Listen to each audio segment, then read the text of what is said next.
Match en effet qui oppose le champion des États-Unis, Austin Theory, face à Montez Ford, l'étoile montante Montez Ford. Alors ce qu'on peut dire déjà, c'est que avant toute chose, je trouve que la WWE, comme à son habitude, contrairement à la AEW, propose toujours une bonne construction de matchs de télé. Ce que je dis pas là, c'est que la AEW construit en général plutôt bien ses matchs de PPV, mais construit très très mal ses matchs de télé en weekly. Alors que la WWE sait faire ce genre de choses. On a juste un match entre Austin Theory face à Montez Ford, le titre n'est pas en jeu, mais on sent cette rivalité grandissante entre les deux hommes. D'abord avec les Mission Chamber, avec Montez Ford qui voulait faire ses preuves et battre Austin Theory, puis Angelo Dawkins, le partenaire de Montez Ford, qui a affronté Austin Theory qui a perdu. Montez Ford a les boules et veut venger son partenaire face à Austin Theory. Bref, c'est une construction qui est logique, qui ne sent pas le forcer, qui est assez naturelle, et on a envie de voir ce match. C'est honnêtement les deux dans le ring, c'est très très cool. On a deux des très très jeunes talents de la WWE actuellement, c'est hyper fluide, il y a une bonne chimie, ça scelle bien, ça a des bonnes enfances, c'est super chouette. Du coup, j'étais un peu frustré de la durée du match qui n'a pas excédé les 9 minutes. J'aurais aimé que le match soit un peu plus long parce que franchement, il nous proposait du super super contenu. Ça aurait mérité vraiment plus de temps d'antenne, mais c'est pas grave.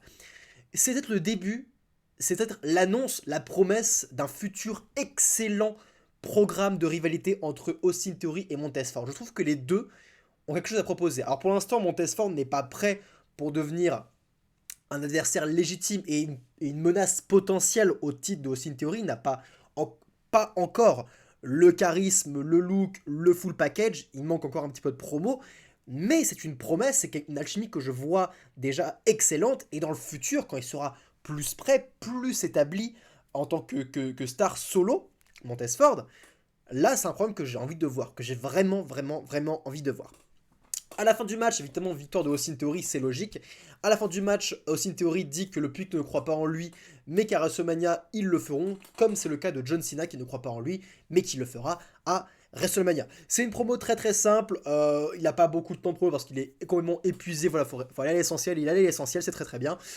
Austin, c'est quelqu'un qui est très charismatique, je trouve, quand on voit sa promo, il est très intense, il me rappelle Rhea Ripley, on en reparlera plus tard, dans le côté, je regarde la caméra avec des yeux très perçants, et il nous capte, littéralement, même s'il n'a pas la meilleure promo. Il s'est amélioré, mais il joue sur un seul et unique registre depuis le début.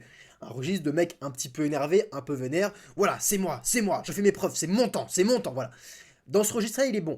Et je pense qu'avec le temps, il gagnera en variation, il pourra proposer des promos plus longues où il pourra, voilà, littéralement faire des joutes verbales avec des gens comme John Cena ou comme CM Punk ou des gens, voilà, ça n'a rien à voir, c'est pas la même fédération, mais vous voyez ce que je veux dire.